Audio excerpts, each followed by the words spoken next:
Oh, I should be talking.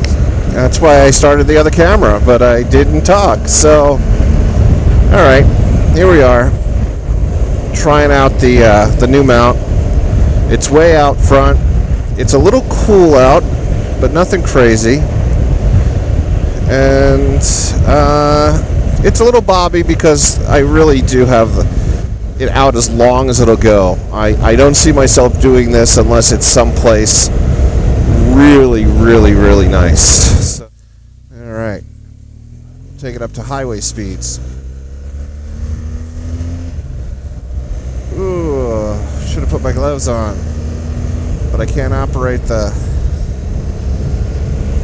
camera, the controls, and have it on. All right, so this is 55 miles per hour.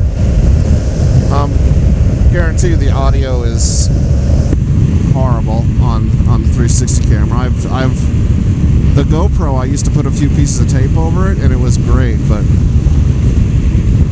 on this one I'm gonna have to say I might just give up, although I have one more idea. I'm loving this Jeep that's right behind me. I think it's still behind me. I can't see because I tilted my mirror to watch the camera. It is pretty much exactly what I would like if I lived out here. You know, I don't think it's huge. It's not small by any means, but it might. I don't know if it's any more than a 2-inch lift, if it's lifted at all. Look at this bad boy. Right? I mean, that's all you need, really. You don't need to go crazy. Around here, you can live a very nice life in a vehicle like that. Hit in the desert, do a little rock climbing, you know, you don't need to go crazy.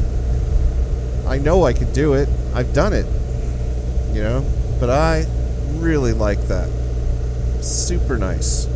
I even like the color, and I like the lighting on the hood, although I have a feeling it's counterproductive.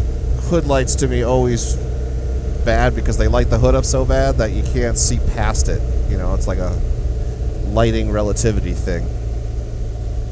Unless you're, you know, you have a black hood like I did on my Jeep. That's the only reason I did it on mine. But this is, I'm loving this. I would be very happy in a vehicle like that. And no, not the 4-door. Ew. Sorry, Jackie. The 4-door's alright, but it's not for me. Although out here, the long wheelbase wouldn't be an issue. I don't know.